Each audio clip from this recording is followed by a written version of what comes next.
नमस्कार,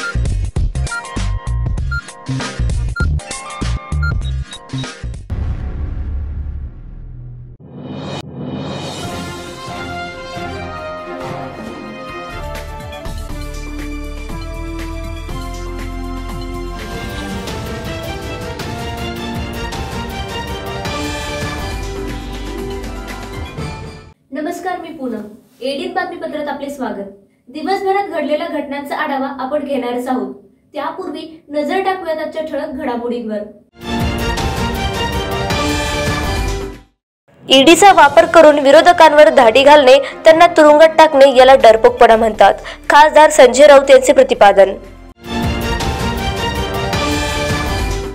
उद्धव ठाकरे यांचा चेहरा दाखवण्यापेक्षा स्वतः पंतप्रधानांचा उमेदवार म्हणून आलाय तरी आश्चर्य वाटणार नाही, अशा शब्दात शिरसाटांचा राऊत यांच्यावर हल्ला.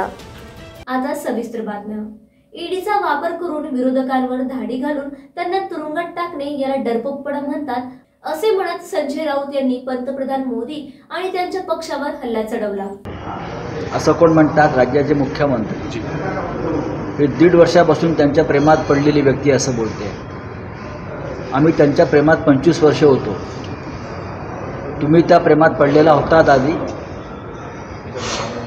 हा आमचा प्रेमभंग का झाला आहे समजून घ्या. फसवणुकीतून झालेला प्रेमभंग आहे. आणि हे जे असतं ना, ते काल परवा आले आणि प्रेमात पडले. हा अख्खा जनानखाना आहे प्रेमात पडलेला, बरं का. हे फार काळ प्रेम टिकत नाही. सत्ता आहे तोपर्यंत प्रेम टिकेल. सत्ता ही सत्ता बोलते, ती स्वतः बोलत नाही आहे. आणि ईडीचं भय बोलते. ईडीची भीती आणि सत्ता याच्यातूनच हे सगळं बाहेर पडतं आहे. हा प्रेमाला आम्हाला माहिती आहेत ना भारतीय जनता पक्ष काय आहे. आम्ही 25 वर्ष त्यांच्यावर काढलेली आहे. आम्हाला माहिती. तुम्ही पुढे बोलताना असं म्हणतात की आम्ही घरी बसून आदेश देत नाही तर लोकांमध्ये मिसळून काम करतो. कोणीही घरी बसून आदेश देत नाही. कोविड काळामध्ये माननीय उद्धव ठाकरे यांनी घरी बसून महाराष्ट्र वाचवला, चालवला, लुटला नाही तुमच्यासारखा. 2024 साली लोक कोणाला घरी पाठवत आहेत हे आपण पाहूया. आणि महाराष्ट्रात जेव्हा एक भूकंप होईल 2024ला, तेव्हा तुम्ही कुठे वाहून जाणार आहात, कोसळणार आहात, त्याची तुम्ही मनाची तयारी सगळ्यांनी केली पाहिजे. ईडीच्या भीतीनं पक्ष फोडणं याला भूकंप म्हणत नाही.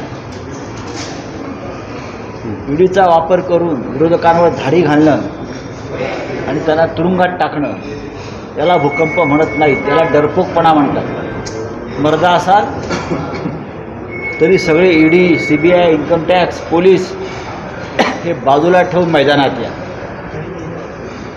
मग तुमच्या पिचक्या मांड्या कसा आम्ही फोडून काढतो त्या बघा. मोदींचा नाशिकला रोड शो होता. होऊ द्या. प्रधानमंत्र्यांना तेवढंच काम आहे रोड शो करणं. हां, त्यानंतर राजकीय प्रचाराला जाणं. मणिपूरला का जात नाही ते विचारा. नाशिकला याचा आनंद आहे आम्हाला, पण मणिपूरला आपण का जात नाही. जम्मू काश्मीरमधल्या काश्मीरी पंडितांच्या छावण्याला आपण का भेटी देत नाही आहे. अशा अनेक प्रश्न आहेत जिथे मोदी साहेबांनी जायला पाहिजे, तिकडे ते जात नाही.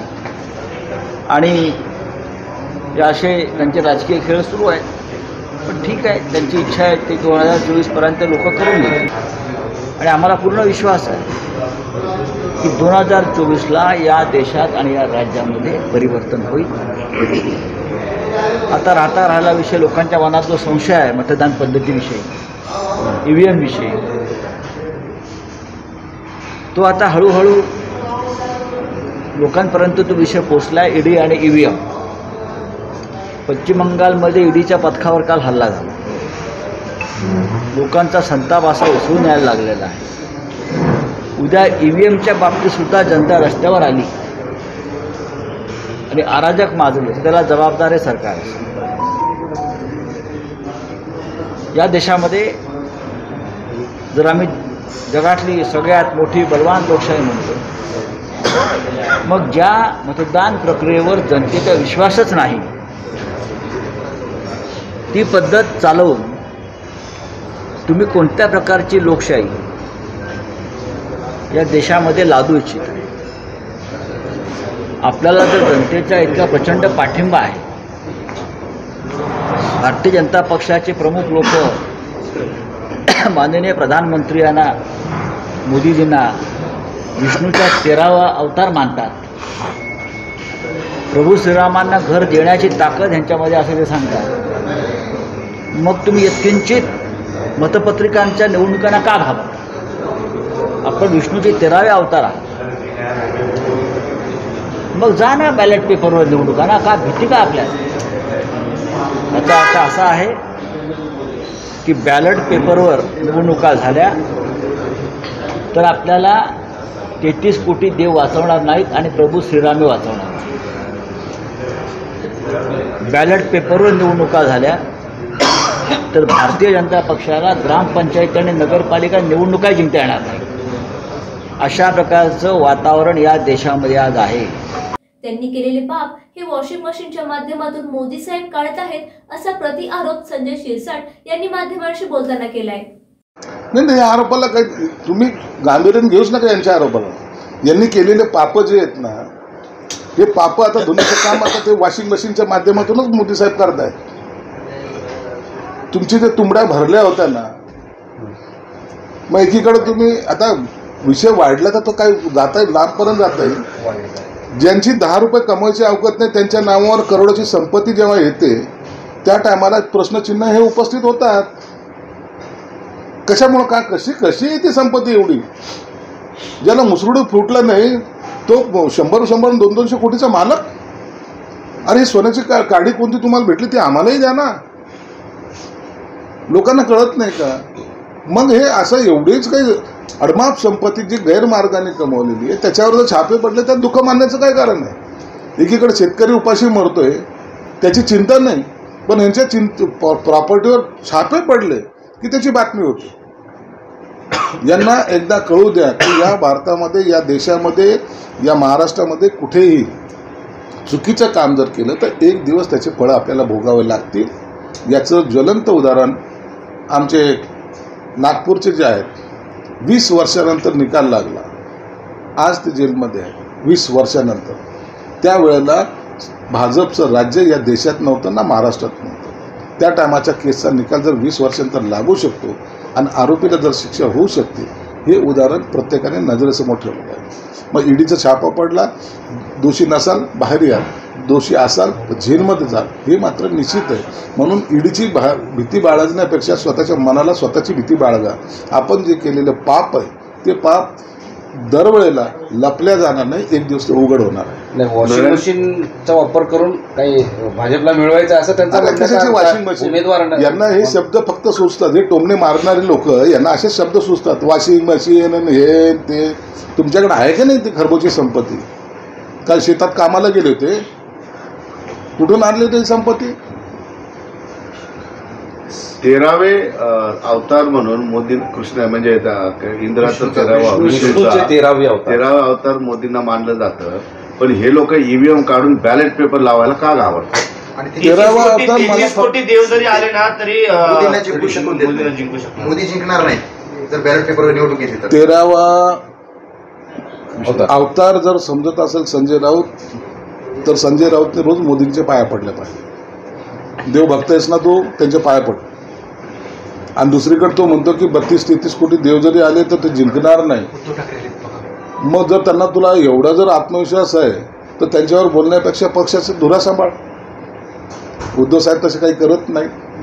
आता यांनी ती धुरा सांभाळावी आणि देशाचं नेतृत्व करावं. उद्धव ठाकरेंचा चेहरा दाखवण्यापेक्षा स्वतःच पंतप्रधानांचा उमेदवार म्हणून जरी आला तर आम्हाला काही आश्चर्य वाटणार नाही, कारण की वेळेची जत्रा फक्त तिथंच भरलेली आहे. शासकीय ज्ञान विज्ञान महाविद्यालय आणि दिल्ली गेट परिसरामध्ये शुक्रवारी रात्री उशिरा तडस हा वन्य प्राण्याचा वावर पाहावयास मिळाला आहे. शासकीय ज्ञान विज्ञान महाविद्यालयातील प्राध्यापकांनी त्यांच्या कारमधून पाठलाग करून या तडसाचा व्हिडिओ चित्रित केल्याने तो व्हिडिओ चांगलाच व्हायरल होत आहे. शासकीय ज्ञान व विज्ञान महाविद्यालयाच्या परिसरामध्ये शुक्रवारी रात्री उशिरा तडस हा वन्य प्राणी पाहावयास मिळाला. महाविद्यालयाच्या परिसरात असलेल्या IAS ट्रेनिंग सेंटर ते क्रीडा विभागादरम्यान असलेल्या एका मशिदीजवळ हा तडस दिसल्याने महाविद्यालयातील प्राध्यापक अमोल सोनावणे आणि प्राध्यापक प्रितेश काळन यांनी त्याच्या दिशेने पाठलाग केला। त्याचवेळी त्यांनी त्या तडसाच्या जोडप्याचा व्हिडिओ शूट देखील केला। त्याच दरम्यान दिल्ली गेट परिसरातील हिमायत बागेच्या संरक्षण भिंतीलगत सदर तडस वावरताना दिसून आला आहे। या ठिकाणी महानगरपालिकेच्या वतीने लावण्यात आलेल्या झाडांना देण्यात आलेल्या तार फेसिंगमध्ये सदर तडस धावताना दिसून आला। शासकीय ज्ञान विज्ञान महाविद्यालयामध्ये नॅक कमिटीची कामे सुरू असल्याने रात्री उशिरापर्यंत प्राध्यापक आणि कर्मचारी महाविद्यालयामध्ये उपस्थित होते। त्याच दरम्यान त्यांना वन्य प्राणी तडस दिसून आल्याने त्यांच्यामध्ये सुरुवातीला भीतीचे वातावरण पाहावयास मिळाले। त्यानंतर शनिवारी सदर प्रकरणी शासकीय ज्ञान विज्ञान महाविद्यालयामार्फत वन विभागाला पत्रव्यवहार करण्यात आला आहे। तरी शहरवासियांनी रात्री उशिरा शहर आणि परिसरात वावरताना सावधान राहावे असे आवाहन करण्यात येत आहे। पोलीस अधीक्षक मनीष कलवणिया यांच्या संकल्पनेतून प्रथम एज्युकेशन फाउंडेशन संचालित पेस कौशल्य प्रशिक्षण केंद्र यांच्या विद्यमाने महाराष्ट्र कौशल्य प्रशिक्षण आणि रोजगार मेळाव्याचे आयोजन करण्यात आले। पोलीस अधीक्षक मनीष कलवणिया यांच्या संकल्पनेतून आणि प्रथम एज्युकेशन फाउंडेशन संचालित पेस कौशल्य प्रशिक्षण केंद्र यांच्या विद्यमाने कौशल्य प्रशिक्षण आणि रोजगार मेळाव्याचे आयोजन करण्यात आले आहे। पोलीस स्थापना दिनानिमित्त कैलास शिल्प सभागृह येथे ग्रामीण जिल्ह्यातील 18 ते 30 वयोगटातील युवकांसाठी मोफत निवासी कौशल्य प्रशिक्षण व रोजगार मेळाव्याचे आयोजन करण्यात आले आहे। तसेच गुणवत्तेनुसार कोर्स पूर्ण करणाऱ्या विद्यार्थ्यांना त्यांचे प्रशिक्षणानंतर नामांकित कंपन्यांमध्ये कुशल उमेदवार म्हणून नोकरीची संधी उपलब्ध करून देण्यात आली आहे। तसेच या कार्यक्रमाचे उद्घाटन पोलीस अधीक्षक मनीष कलवणिया यांच्या हस्ते करण्यात आले। यावेळी अन्य पोलीस अधिकाऱ्यांची प्रमुख उपस्थिती होती। पोलीस अधीक्षक संभाजीनगर ग्रामीण कार्यालयामध्ये आम्ही एक रोजगार मेळावा प्रशिक्षण मार्गदर्शन मेळावा इथे ठेवलेला आहे। याच्यामध्ये पूर्ण जिल्ह्यातून वेगवेगळ्या पोलीस स्टेशनमधून जवळजवळ 700 ते 800 विद्यार्थी यांनी सहभाग घेतलेला आहे। याच्या पोलीस रेझिंग डे म्हणून आम्ही साजरा करतोय आणि त्याच्या निमित्त साधून आम्ही हा कार्यक्रम इथे ठेवलेला आहे। प्रथम फाउंडेशन आणि पोलीस डिपार्टमेंट दोघांच्या संयुक्त विद्यमानाने हा कार्यक्रम ठेवलेला आहे। याच्यामध्ये आम्ही सर्व स्टुडंट्सची नोंदणी केलेली आहे आणि या सर्व स्टुडंट्सला ट्रेनिंग देऊन त्यांची प्लेसमेंट 100% आम्ही करणार आहोत, तसं आमचं ध्येय आहे। आज आम्ही अगोदर जे स्टार्ट केलेले प्रशिक्षण कोर्स होते त्यांचे 20 विद्यार्थ्यांना इथे जॉईनिंग लेटर वेगवेगळ्या कंपनीजचे जॉईनिंग लेटर त्यांना इथे वाटप केलेले आहे आणि त्यांचा सत्कार इथे केला होता। आणि याच्यानंतर टप्प्याटप्प्याने सर्व 700 ते 800 स्टुडंट्स यांना आम्ही प्लेसमेंट करून देणार आहोत। हे जे स्टुडंट्स आहे ते त्यांची निवड जे गुन्हेगारी ज्या एरियामध्ये ज्या पॉकेट्समध्ये जास्त आहे तिथून आम्ही टार्गेट करून तिथले स्टुडंट्स आणि जिथे जातीय तणाव आहे किंवा अशा प्रकारचे जे समाजामध्ये तणाव किंवा अशा प्रकारची जी परिस्थिती आहे त्या एरियातले स्टुडंट्स आम्ही टार्गेट केलेले आहे, जेणेकरून पोलीस आणि त्या एरियातला संपर्क वाढेल आणि तिथे एक पॉझिटिव्ह मेसेज जाईल आणि सर्व लोक जे आहे ते तिथले लोक जे आहेत ते गुन्हेगारी प्रवृत्ती सोडून रोजगार आणि प्रोग्रेसिव्ह मार्गाने पुढे जाईल। अजूनही काही बातम्यांचा आढावा आपल्याला घ्यायचा आहे, मात्र वेळ झाली एका छोट्याशा ब्रेकची। कुठेही जाऊ नका, पाहत रहा एडीएन।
दिवाळी धमाका छत्रपती संभाजीनगरमध्ये प्राईम लोकेशनवर आलिशान 2 BHK रो हाऊसेस.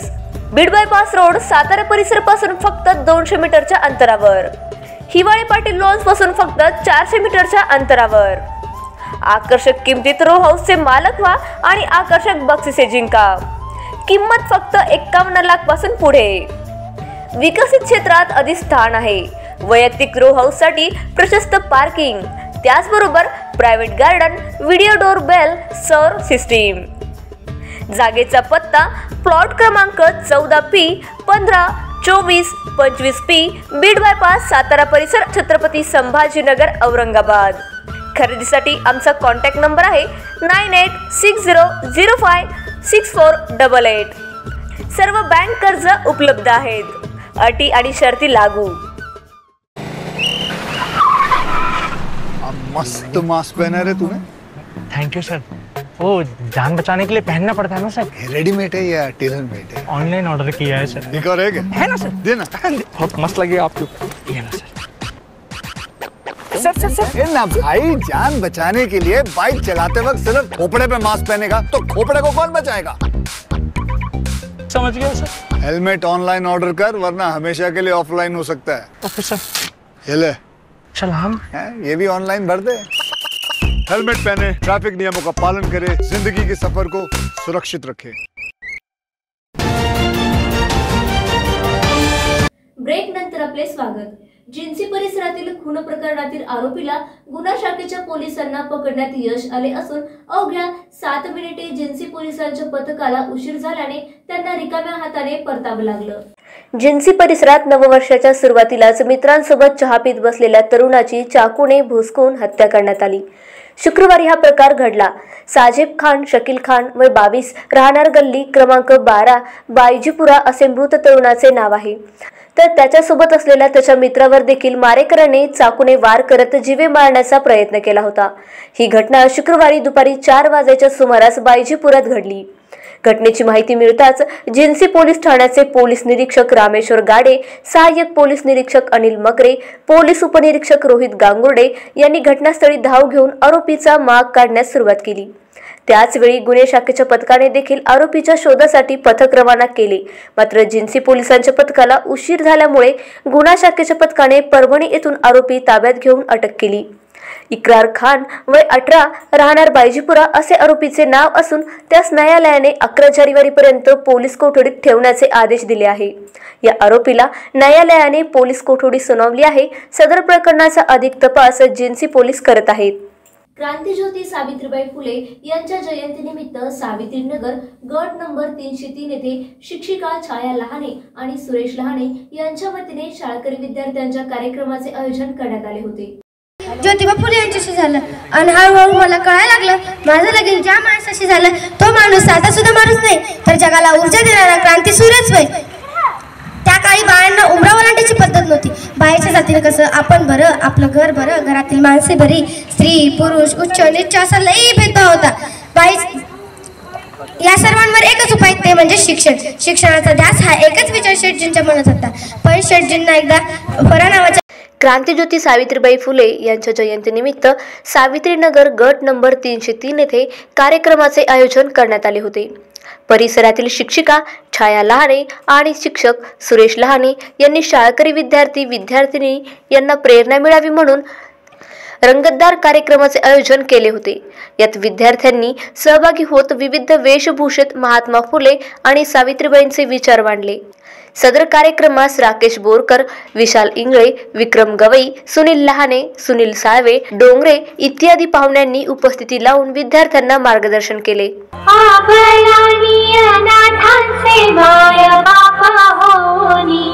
यशवंत बाळाला दत्तका घेतला भगिनींना जाणवीन संघटिता करीन ज्ञान ज्योत लाविना हेच तुला नमन ज्ञान ज्योत लाविना हेच तुला नमन. खुर्ची हा मराठी चित्रपट लवकरच संपूर्ण महाराष्ट्रात प्रदर्शित होणार असून याकरिता अधिक माहिती देण्याकरिता या चित्रपटातील कलाकारांची प्रमुख उपस्थिती पत्रकार परिषदेचे आयोजन करण्यात आले होते। यावेळी त्यांनी चित्रपटाविषयी माहिती दिली।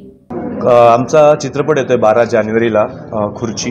तर खुर्ची एक वेगळी फिल्म आम्ही प्रयत्न केला करण्याचा। त्या सगळ्या गोष्टी आम्ही सगळ्या चाचपून केलेल्या आहेत आणि त्याच्यानंतर जसं मी नेहमी म्हणत आलो आहे की आपण साऊथ खूप फॉलो करायला लागलो, तर साऊथचा एक थोडा टच असणारी फिल्म आहे, पण जसं की मराठीमध्ये कंटेंटला जास्त महत्त्व दिलं जातो आणि खुर्ची इज ऑल अबाउट कंटेंट, म्हणजे एक कहाणी असणं खूप गरजेचं आहे।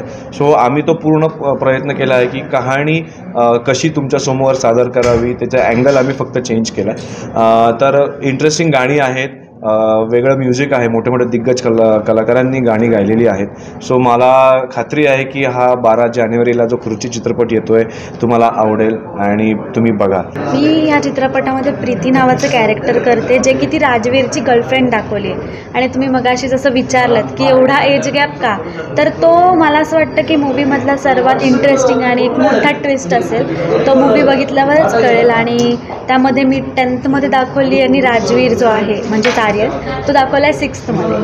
आणि अशी आमची एक छोटीशी लव्ह स्टोरी दाखवली आणि ती पण त्याला, जसं तो एखाद्या सरांना फॉलो करत असतो पिक्चरमध्ये, ती पण त्याला सपोर्ट करते, असं त्या चालू आहे। तर माझं राजवीर देसाई नावाचा एक कॅरेक्टर आहे।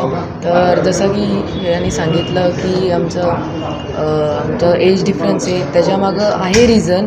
आणि बाकी बोललं तर माझा जो कॅरेक्टर आहे तो आधी एक साधा मुलगा असतो, पण नंतर जेव्हा तो सम्राट पाटील जो अक्षय सरांचा कॅरेक्टर आहे त्यांना बघून तो इन्स्पायर होतो, मग त्याला ती खुर्ची पाहिजे असती। म्हणजे काइंड ऑफ मी जे ते करतात ते मी करतो। म्हणजे आता त्यांनी सोनं विनं घातलं तर मी पण घालणार, त्यांनी मुलगी पटवली तर मी पण पटवणार, ते असेल। उपमुख्यमंत्री देवेंद्र फडणवीस यांच्या हस्ते मोठ्या उत्साहात प्रभू श्रीराम दर्शन रथाचे उद्घाटन भक्तिभावाने पार पडले। राज्याचे उपमुख्यमंत्री देवेंद्र फडणवीस यांच्या हस्ते शुक्रवारी प्रभू श्री राम दर्शन रथ यात्रेचे उद्घाटन करण्यात आले। राज्याचे गृहनिर्माण आणि इतर मागास बहुजन कल्याण मंत्री अतुल सावे यांच्या संकल्पनेतून तयार करण्यात आलेल्या या रथाचे सावे यांच्या कॅनॉट परिसरातील संपर्क कार्यालयासमोर फटाके वाजवत मोठ्या उत्साहात हा सोहळा पार पडला। या रथावर मंदिराची प्रतिकृती तयार करण्यात आली असून समोर प्रभू श्री रामांची सुंदर अशी मूर्ती ठेवण्यात आली आहे। पूर्व विधानसभेतील प्रत्येक वार्डात हा रथ जाणार असून विविध अशा 60 ठिकाणी या रथाचे स्वागत केले जाणार आहे। यावेळी केंद्रीय अर्थ राज्यमंत्री भागवत कराड, आमदार नारायण कुचे, अनिल मक्रिये, अजिंक्य सावे, अनुराग सावे, शिवाजी दानगे, नितीन खरात, विवेक राठोड, जालिंदर शेंडगे, गणेश नावंदर, मनीषा मुंडे यांच्यासह मोठ्या संख्येने भाजपच्या पदाधिकारी आणि राम भक्तांची उपस्थिती होती। शेवटी परत एकदा नजर टाकूयात आजच्या ठळक घडामोडींवर।